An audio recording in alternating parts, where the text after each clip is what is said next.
lire, lire, ma passion, ma déraison, qui m'entraîne au fil des phrases, au gré des mots de ma chanson. Ouvre, ouvre une page, 2 et 3 puis par million, découvre ces lettres sages, qui bientôt te captiveront. Un premier chapitre, déjà des questions. Oubliez le titre, l'histoire a raison. Le héros s'anime, le décor est bon. Tes yeux s'illuminent, ça devient très long. Mesdames et messieurs, merci de continuer à faire confiance à votre télévision Arc-en-Ciel à travers son programme spécialisé dans la promotion des œuvres littéraires. La richesse grandiose de l'écrivain français Voltaire a constitué une recherche approfondie d'un auteur cité des œuvres d'esprit nommé un certain Boula Matari que l'écrivain a partagé avec ses électeurs dans l'hôpital, le manuscrit de mon père, dont l'auteur est Gaston Mabaya. Gaston Mabaya, c'est un écrivain. C'est un écrivain, ingénieur en électricité, docteur ancien doyen à l'université de Kinshasa, pour ne citer que cela. Monsieur Gaston Mabaya, heureux de vous recevoir sur ces sanctuaires. Vous êtes auteur de ces récits de 256 pages avec plusieurs séquences. Dites-nous, qu'est-ce qui vous a poussé à placer votre réflexion sur ces terrains? Madame Diomi, je vous remercie pour d'abord cette occasion que vous m'avez donnée de pouvoir participer à cette émission du livre, la culture avant tout. Et je voudrais aussi remercier Arc-en-Ciel Télévision, Arc TV, pour l'intérêt que cette chaîne porte à la littérature. Mais votre question est tout à fait pertinente. Je voudrais d'abord dire que ce roman est constitué de 25% de faits réels et de 75% de fiction. Alors, parmi les faits réels, c'est ce récit d'un jeune homme de 13 ans qui un jour était allé à la forêt avec son père. Et ce récit-là m'a beaucoup inspiré. Voilà comment. Ce qui s'est passé, c'est que papa, ce jour-là, a demandé à son fils d'aller à la chasse. Parce que il voulait avoir du gibier, manger. Et le fils, volontiers, accompagnait son père. Et dans la forêt, chacun a pris son chemin. À un moment donné, le père n'a plus retrouvé le fils. Cherchant, qu'est-ce qui s'était passé? Le fils avait été enlevé par une bande de vendeurs d'esclaves constituée des Portugais. Et c'est précisément un Portugais qui l'a enlevé dans un village du Kulou, que je peux citer, Dobo. Il a amené du Kulou jusqu'au Bas-Congo. Heureusement pour l'enfant, qui tout au long du chemin avait été bandé. Le Portugais s'est arrêté chez les missionnaires parce que tous les deux étaient fatigués. Et malheureusement pour le Portugais, les missionnaires ont repris l'enfant, ont arraché l'enfant de ses mains. Et quand il a été débandé, finalement on lui a posé la question, mais d'où venez-vous? Comment vous appelez-vous? Malheureusement, le gars ne savait ni lire ni écrire. Eh bien, il ne se comprenait pas, mais de bout de lèvres, il a compris sûrement qu'on lui demandait son nom. Il se rappelait que pendant cette époque coloniale, les villageois étaient appelés à construire des routes et souvent ils cassaient des pierres pour faire des pistes pour les véhicules. Et les villageois qui qui s'attelait à ces travaux trouvait que c'était une corvée, et chaque fois que le colon venait pour les harceler à travailler fort, ils ont eu le plaisir de le nommer Boulamatari. Et l'enfant s'est rappelé de cela. Quand il a compris qu'on voulait connaître son nom, il a dit Boulamatari. Alors les prêtres ont dit, ok, on va vous donner le nom de Boulamatari. Et voilà un peu l'histoire. Bon, je disais au début que l'enfant ne savait ni lire ni écrire. On lui a appris à lire et à écrire. Les missionnaires en ont fait d'abord un jardinier, et puis cuisinier. Et comme il a appris à lire et à écrire, ils en ont fait un catéchiste. Il était là pour aider à l'évangélisation. Il a grandi dans cette foi chrétienne. Il était aussi en contact avec les religieuses qui avaient un hôpital dans le coin. Voilà un peu ce qui m'avait inspiré, mais je peux continuer. Professeur, Oui. au début, vous avez placé deux mots juste pour un couple aimable, mais partagé par la gênante de Jean Barthélemy. Pourquoi avoir choisi d'illustrer la vie d'une personnalité aussi élevée en responsabilité? Eh bien, c'est parce qu'il y a beaucoup de leçons à tirer de la vie de ce personnage.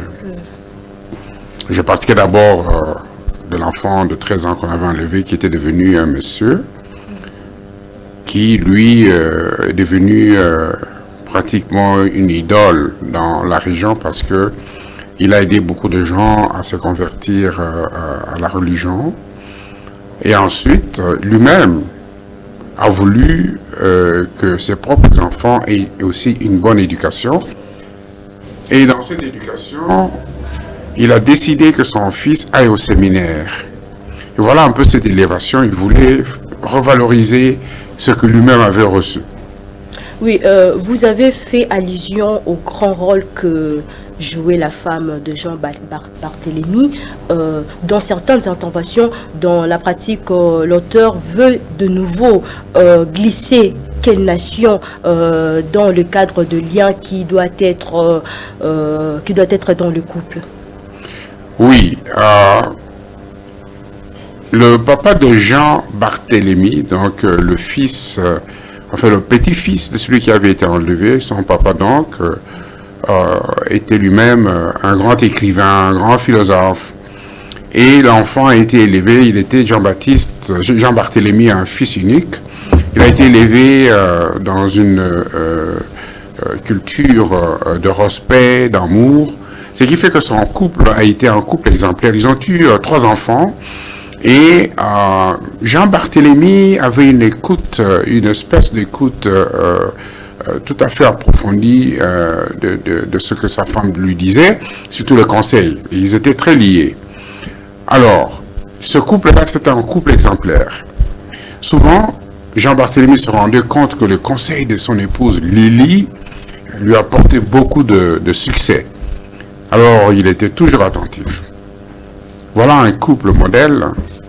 Et il ne lui arrivait jamais de pouvoir trahir son épouse, malgré ses différentes missions à l'étranger, ses responsabilités de haut-commissaire, directeur de haut-commissariat de réfugiés.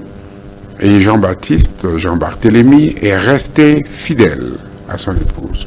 Mais professeur, une certaine Barbare s'est invitée dans le livre Etomba, amoureux de Jean Barthélemy. Notre curiosité s'invite. Comment les hommes mariés peuvent-ils gérer le rendez-vous dans ces genres de situations? Oui, ça c'est une très bonne question. Tous les deux, Jean Barthélemy et Madame Barbara, tous les deux étaient tombés dans un piège. Et c'est là où il y a beaucoup d'intrigues.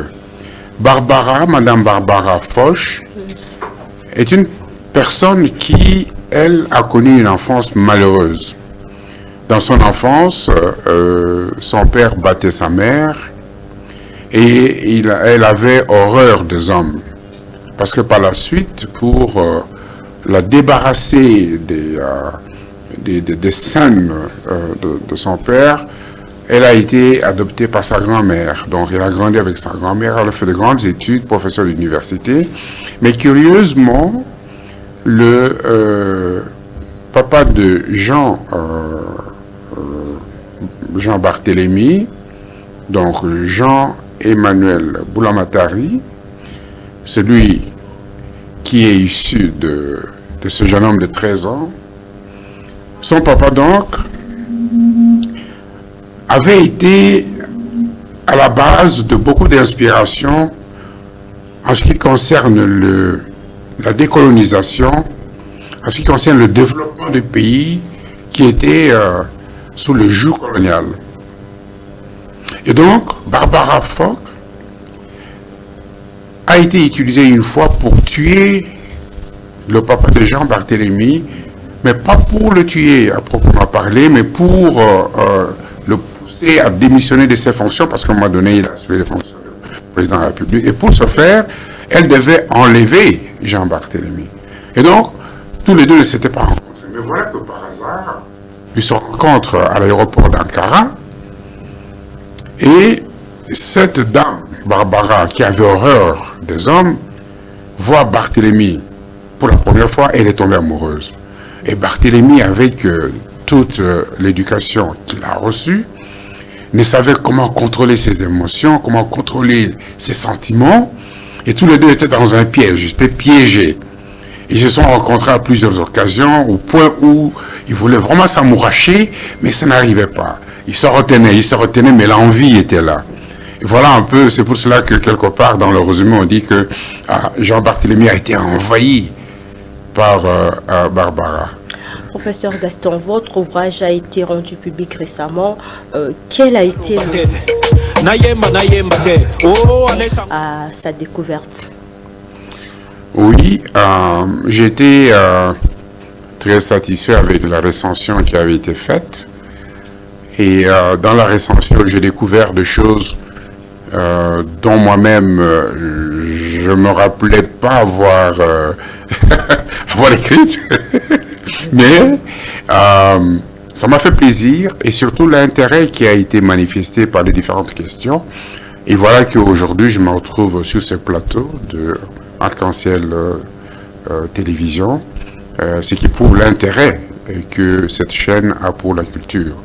Et donc, madame, j'étais très satisfait.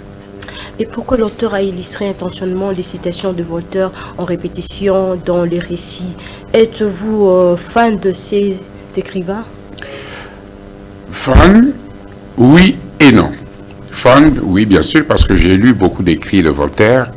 Non, c'est parce que effectivement, un des personnages principaux, celui qui est issu du petit enfant de 13 ans, donc Jean-Emmanuel Boulamatari, était effectivement un fanatique de Voltaire, au point où, et ça ce que j'aurais pu dire au début, son père, qui était catéchiste, voulait que son fils devienne prêtre. Et ce fils est allé au séminaire, et puis au grand séminaire, il est tombé sur les écrits de Voltaire. Il a préparé un essai dont le brouillon a été remis à son professeur de religion parce qu'il voulait publier un livre. Et sa pensée était celle-ci. Qu'est-ce que Voltaire dirait? Comment est-ce que Voltaire aurait appliqué sa philosophie dans un État colonial? Alors, quand le professeur de religion a lu ce brouillon-là, il en a parlé au recteur, tous les deux ont décidé de renvoyer Jean-Emmanuel Boulamatari. Donc il avait été renvoyé du séminaire. Et c'est pour cela que ceux qui ont pris connaissance de ce livre-là, parce qu'après, lui il est parti avec le brouillon que lui-même avait pour reconstituer le livre après son renvoi du séminaire. Et c'est lui plutôt qui est grand fanatique de Voltaire. Il y a beaucoup de citations de Voltaire dans le livre. Par exemple, que le hasard n'existait pas.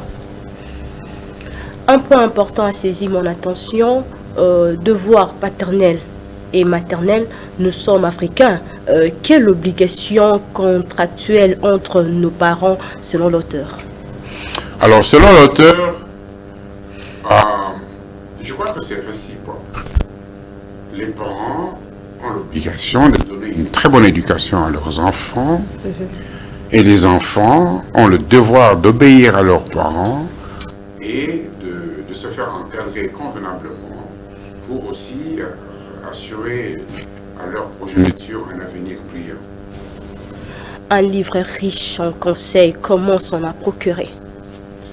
Eh bien, ce livre, il suffit tout simplement d'aller sur Google, vous écrivez l'hôpital, le manuscrit de mon père, et aussi, si les personnes sont intéressées, de pouvoir m'écrire un courriel, un email à mon adresse, et puis parce que j'ai beaucoup d'exemplaires, je pourrais acheminer chez ceux qui en auront besoin. Alors, mon adresse email, c'est gmbook32 à commercial gmail.com. Donc, gmbook32 à commercial gmail.com. Est Gaston Mabaya est à la première publication? Sinon, quelles ont été les difficultés rencontrées dans la confection de cette œuvre d'esprit? C'est une très bonne question. Non, je ne suis pas à ma première publication. Comme vous l'avez rappelé, je suis professeur à la faculté polytechnique de l'Université de Kinshasa, puis au Canada.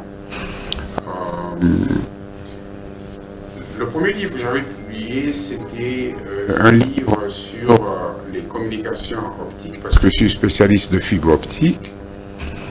Le deuxième, c'était un essai sur la virtualité. Le titre était très promoteur.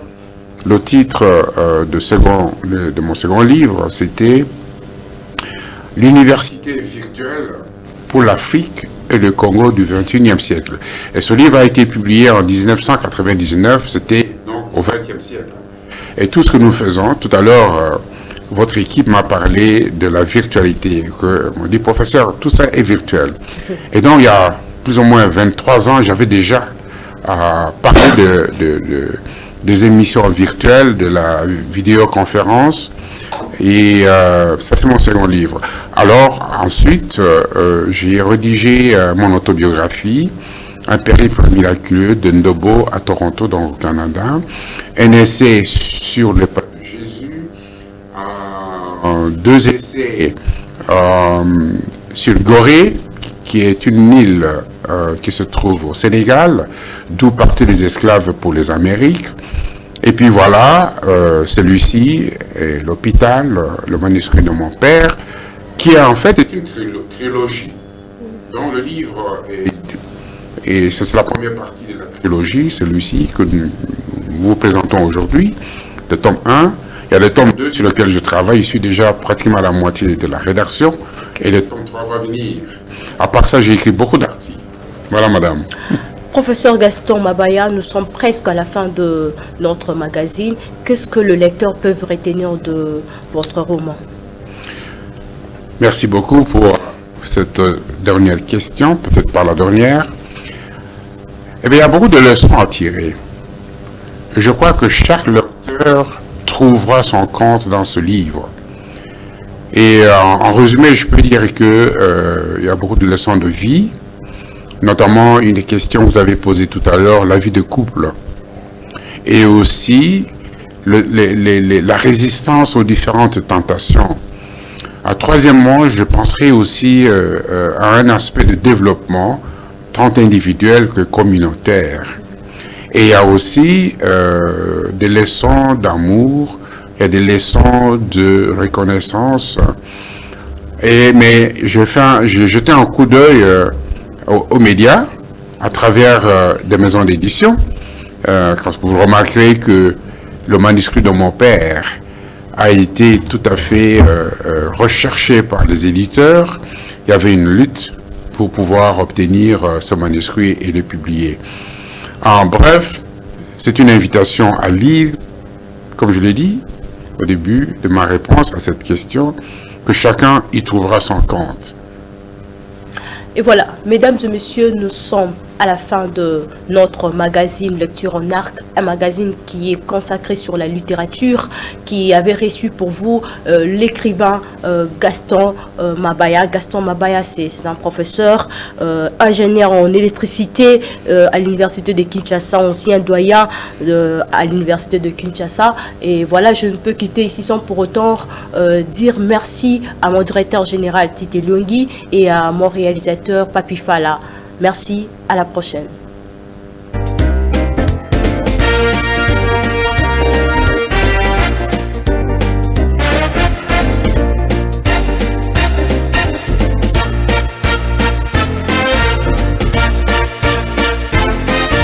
Lire, lire, lire, lire, ma passion m'a des raisons qui m'entraînent au fil des phrases, au gré des mots de ma chanson.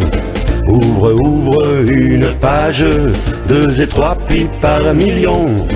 Découvre ces lettres sages qui bientôt te captiveront. Un premier chapitre, déjà des questions. Oubliez le titre, l'histoire a raison. Le héros s'anime, le décor est bon. Tes yeux s'illuminent